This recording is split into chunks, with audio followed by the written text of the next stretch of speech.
Lecture du dimanche 14 mai. Tirée du livre Retour aux sources, voici une nouvelle de Colette Lossac, Y vivre et y mourir. La voix de la Berthe la rattrapa. « Dépêche-toi donc !» Marie soupira, força l'allure quelques instants, juste le temps d'échapper à la mauvaise humeur de la vieille femme. Son cœur se serra. Par la fenêtre grande ouverte lui parvenaient les cris des enfants jouant à la récréation. Voilà déjà plus de 8 mois qu'elle avait quitté l'école. Heureusement, le certificat d'études en poche. Le maître avait plaidé sa cause auprès de la mère. C'est une excellente élève. Si elle allait au collège, elle pourrait devenir institutrice. Elle vous aiderait. La mère avait poussé de hauts cris. Où donc trouverait-il l'argent ? Marie était l'aînée de 5 enfants. Le peu qu'elle gagnait leur était nécessaire pour survivre. Bien sûr, ils auraient été fiers qu'elle continue l'école. Mais c'était chose impossible. Ils étaient si pauvres. La Berthe, âgée, cherchait quelqu'un pour l'aider à l'épicerie. L'affaire fut vite conclue. « Au moins, disait la mère, tu seras à l'abri des intempéries. » Mais non point du caractère exécrable de la vieille fille. Le tintement de la clochette tira Marie de ses réflexions. La Louise venait de pousser la porte. Elle ressemblait à la mère et à toutes les femmes du village, la poitrine écrasée sous le tablier noir, le panier suspendu au bras, le visage ridé, les mains crevassées. Marie jeta un bref coup d'œil au miroir de l'entrée. Elle se savait belle, avec ses yeux couleur mousse, son visage aux pommettes saillantes, sa peau douce couleur d'abricot. Malgré sa jeunesse et son inexpérience, elle devinait dans le regard des hommes posés sur elle un trouble teinté de désir et de l'envie dans celui des femmes. Elle remonta une mèche et se jura une nouvelle fois qu'elle partirait. Un jour, quoi qu'il arrive. Elle le rencontra au bal du village. Elle aima tout de suite sa manière autoritaire, presque brusque, de la prendre dans ses bras au premier pas de valse. Il murmura simplement à son oreille « Vous sentez bon ?» Ils dansèrent ensemble tout l'après-midi et promirent de se revoir le dimanche suivant. Ah, qu'il est doux et cruel à la fois le temps de l'attente. Sans cesse elle pensait à lui, à la puissance de ses bras, à sa voix un peu cassée, à son visage carré, presque dur.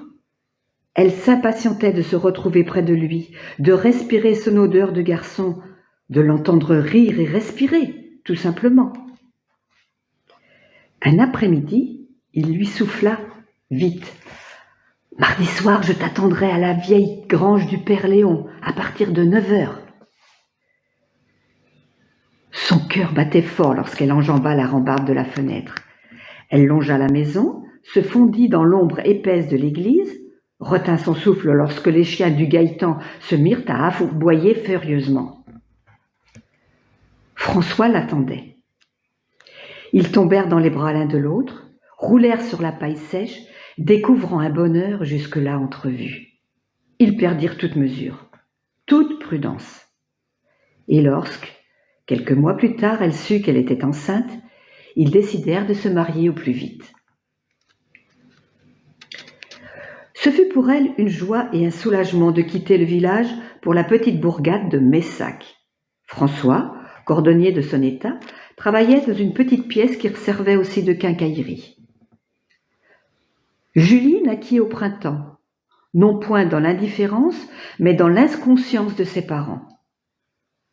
Marie avait un peu plus de 16 ans et François à peine 20. Julie grandit dans l'amour de sa grand-mère paternelle avec qui le jeune couple cohabitait. Marie, plus belle que jamais, le regard brillant d'une flamme secrète, le corps épanoui, habillée comme les bourgeoises de modèles tirés de Mode de Paris, attirait inexorablement le regard des hommes. Elle soulignait de brun ses yeux, rehaussait de rouge ses joues, cousant des robes à corset, des jupes à volants qui soulignaient sa poitrine généreuse, sa taille fine. Sa mère l'exaspérait en disant chaque fois qu'elle la voyait « Fais attention, petite, tu n'appartiens pas à ce monde !» Elle voulait dire celui des riches, des notables, de ceux qui ont le pouvoir. Marie, pourtant, partait à sa conquête. Elle en possédait les armes. Vive, intelligente, pleine d'humour, elle charmait ses interlocuteurs. Maître Néroux, avocat, cherchait une secrétaire et hôtesse d'accueil. Il ne pouvait guère trouver mieux. Elle prit des cours de dactylographie et de sténo, se familiarisa avec les termes barbares connus des seuls initiés, passa de longues soirées seule à comprendre et étudier des textes de loi. Maître Néroux se félicitait. Elle est la meilleure employée que j'ai jamais eue. Vieux, impotent, Marie était devenue son rayon de jeunesse. Il soupirait parfois en l'observant tendrement. « Ah, si seulement j'avais 20 ans de moins !» Marie, moqueuse, haussait les épaules. Marie n'allait jamais voir ses parents. Elle avait honte. Honte de cette femme, sa mère, aux mains crevassées par les lessives, aux cheveux jaunâtres remontés en chignon. Honte de cet homme, son père, sale et vêtu de haillons.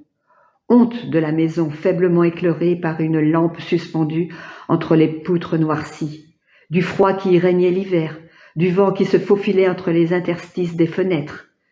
Honte du tas de fumier dressé au milieu de la cour, des crottes de poules sur le balcon et du français mêlé de patois que parlaient les parents. Il existait un autre monde qu'elle découvrait chez Maître Néroux et ses amis notables. Dans ce monde, on marchait sur des tapis moelleux, on s'asseyait dans des fauteuils profonds, les verres étaient de cristal et les assiettes de belle porcelaine. Ce monde lui tendait les bras, l'appelait. Son chemin croisa celui de Julien. Il venait de terminer sa 2e année de droit et faisait un stage chez Maître Néroux. Julien, dont les parents possédaient une maison de famille à Collonges, vivait durant l'année à Paris. Sa gouaille, son air arrogant et frondeur, sa supériorité affichée de citadin fascinèrent aussitôt Marie. Elle s'essaya à l'accent parisien, discuta de lois et de règlements avec lui, abonda en son sens. La campagne est horrible, il ne s'y passe rien, ces paysans ne sont que des ânes. 6 mois plus tard, elle le rejoignait à Paris avec Julie, qui venait d'avoir 5 ans. Ce fut un drame familial, l'événement local. En cette année 1962, on cria au scandale, à la honte, à l'adultère. Les bourgeoises soulagées disaient, les lèvres pincées, « Je ne voudrais pas être médisante, mais quand on est enceinte à 16 ans, on ne peut que mal finir. Si vous voulez mon avis, ce ne doit pas être sa première aventure. » La mère de Marie n'osait même plus aller à la messe, et elle envoyait la toute dernière faire les courses à l'épicerie. L'histoire alimenta les conversations pendant quelques mois. On oublia la petite Marie. La mère, toute honte bue, revint à l'église. Recommandée par Maître Néroux, Marie trouva bien vite du travail. Cette ville dont elle avait tant rêvé s'ouvrait enfin à elle avec ses maisons de pierre blanche, ses toits étrangement coupés, ses lumières, mais aussi et surtout ses magasins qui faisaient la mode dans tout le pays. Elle fit ses premiers essayages avec la complicité d'une collègue et amie et remplit bien vite ses armoires. Belle, élégante, elle se voulait parisienne de la tête aux pieds. Oubliée la maison aux poutres noires de fumée et de chiures de mouches, ensevelie au fond de la mémoire, les levées dans le froid glacial de la chambre, quand le givre dessinait sur les fenêtres des arabesques de fleurs et de paysages. Elle se voulait sans origine. Les siennes sentaient la bouse de vache, le fumier épandu sur la terre ouverte. La terre desséchait les mains, les crevassait, s'incrusterait dans les sillons de la peau. La poule, le lapin, se débattaient vainement avant que le couteau égorge, que le bâton s'abatte. Ses souvenirs s'éloignaient d'elle, se détachaient inexorablement, se diluaient dans le bel appartement aux meubles de style, les restaurants chics et les robes de prix, les vacances en Espagne et les week-ends à Deauville. Elle était heureuse. Une fois par an, pour Toussaint, elle rendait visite à sa famille. Elle avait tant changé. Les voisins, la parenté avaient du mal à la reconnaître. Sa mère, très fière, répétait « Mais oui, c'est notre petite Marie, elle a bien réussi ». Avalée par la vie, sa carrière, une seconde grossesse, un cheveu blanc ici, une ride là, courant les magasins, vivant en citadine, le temps passa vite, très vite. Elle prépara en cours du soir sa capacité en droit, se vit confier les dossiers compliqués et épineux, reçut les clients. Marie, épanouie, au fait de sa beauté, fêta ses 30 ans, puis ses 40 ans. Julien travaillait autant, si ce n'est même plus qu'elle. Leur fille grandissait bien, l'argent ne manquait pas, Marie était une femme comblée. Mais le malheur guette, attend dans l'ombre pour soudain se débusquer, comme ça, à l'improviste, sans qu'on puisse rien faire pour l'arrêter. Un cancer foudroyant emporta Julien en 6 mois à peine. Julie se maria et suivit son mari dans le Nord. La petite dernière partit à l'université de sociologie et partagea un appartement avec une amie. Marie travailla dur pour essayer d'oublier la solitude, la tristesse des repas devant la télévision, le lit vide, si froid qu'il lui arrivait souvent de dormir sur le canapé. Parfois, elle se surprenait à tendre l'oreille, croyant reconnaître le pas de ses filles ou la voix de Julien montant de la cage d'escalier. Elle se gourmandait vite, les uns et les autres l'avaient quittée, définitivement. Désormais, elle devait vivre avec cette certitude. Le téléphone sonna. « Allô, Marie ? C'est moi, Alain. » Qu'y avait-il ? Pourquoi son frère l'appelait-il ? « Viens vite, la mère est très mal, elle te demande. » Dans le train qui l'emportait, Marie, parce qu'elle avait elle-même souffert dans sa chair et dans son âme, comprit soudain tout le mal qu'elle avait pu faire à sa mère avec ses silences, ses visites promises et toujours reportées. Lorsqu'elle arriva, le cœur empli d'une appréhension sourde, ses frères et sœurs étaient déjà tous là, regroupés dans la cuisine autour du père. Aussitôt, les embrassades terminées, Pierre la poussa vers la chambre. « Dépêche-toi, elle t'attend, elle veut te parler. » Dans la pénombre, Marie aperçut sur le lit une petite chose toute ratatinée. « Approche-toi, Marie, assieds-toi là, près de moi. » La main de la mère, noire et rugueuse, agrippa la sienne et l'enferma. « J'ai voulu voir les uns après les autres comme ma mère l'a fait avant moi. Je vais vous quitter. Laisse-moi parler, continua-t-elle d'un ton ferme, alors que Marie voulait se récrier. Tu as choisi de partir un jour loin de nous, loin de la misère. Tu as eu raison. Ne le regrette jamais. Le passé ne peut pas être changé. Seul compte le présent. » La mère baissa plus encore la voix. « Je veux partir en paix. Alors voilà ce que j'ai décidé. Cette maison m'appartient, tu le sais. Je veux que votre père y reste jusqu'à sa mort. Ensuite, c'est toi qui en hériteras. » Marie pleurait. Les larmes coulaient, silencieuses, tombaient en grosses perles sur les draps blancs. La mère resserra son étreinte. « Je sais que tu aimeras cette demeure. Quoi qu'on fasse, on revient toujours à ses racines, à ses origines. Tes frères et sœurs sont mariés dans les environs, ils ont tous une famille. Alors que toi, tu es bien seule, mon enfant. » Marie sanglotait. Comment sa mère pouvait-elle deviner sa douleur et cette solitude terrible qui l'habitait ?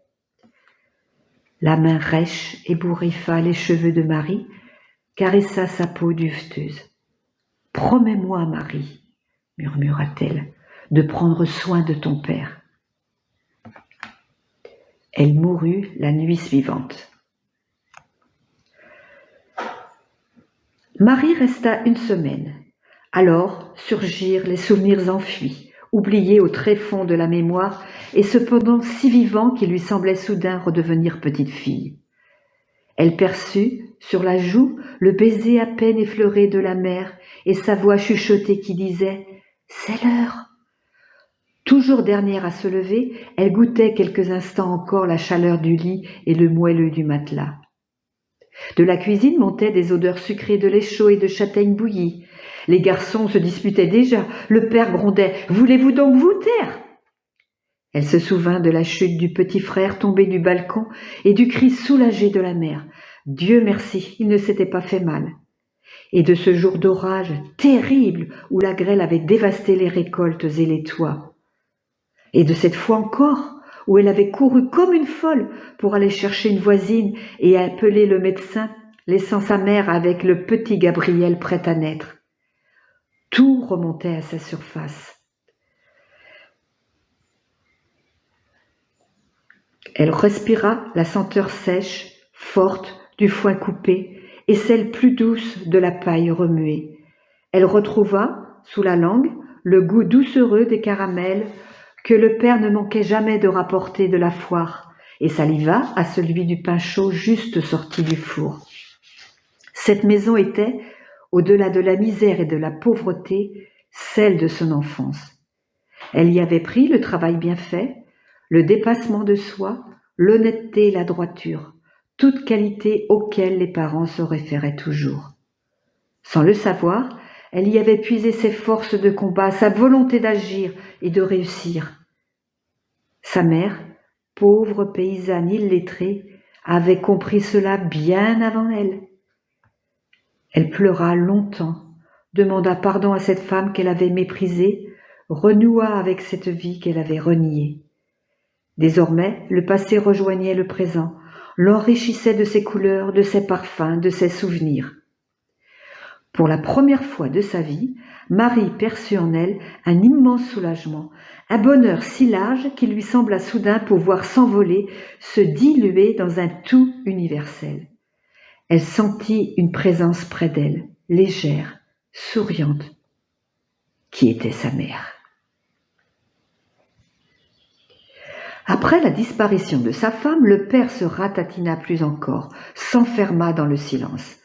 Il répétait, têtu, à ses enfants qui voulaient l'emmener vivre avec eux, « Je suis bien ici, je suis chez moi. » Marie prit sa défense. « Laissez-le tranquille, il ne survivrait pas à un déracinement. » « S'il lui arrive quelque chose, rétorquait toujours un de ses frères ou sœurs, qu'est-ce que les gens vont dire ?» Il ne voulait pas être montré du doigt par les voisins, accusés de laisser mourir seul leur père. Marie s'emporta. Il suffit que chacun vienne à tour de rôle s'assurer qu'il ne manque de rien. Ainsi fut fait. Marie venait en train toutes les fins de semaine. Elle redécouvrit cette campagne avec ses matins orangés, ses brumes posées sur la vallée, ses premières violettes, ses orages violents, son vent du nord glacial et celui de l'ouest chargé de pluie. Elle réapprit le nom des champs, celui des hameaux et de leurs habitants. Elle se promena dans la maison, respira dans la cave l'odeur âcre du vin mélangé à celle, parfumée, des pommes séchées. Elle trouva la roue avec laquelle elle jouait au cerceau et la petite carriole qu'avait bricolée le père. Elle fouilla partout dans les armoires et les malles. Elle reconnut la robe bleue brodée que toutes les filles avaient portée à tour de rôle le dimanche pour aller à la messe. Elle lut de vieilles missives signées de la tante Rachel, des livres de contes, des papiers notariés.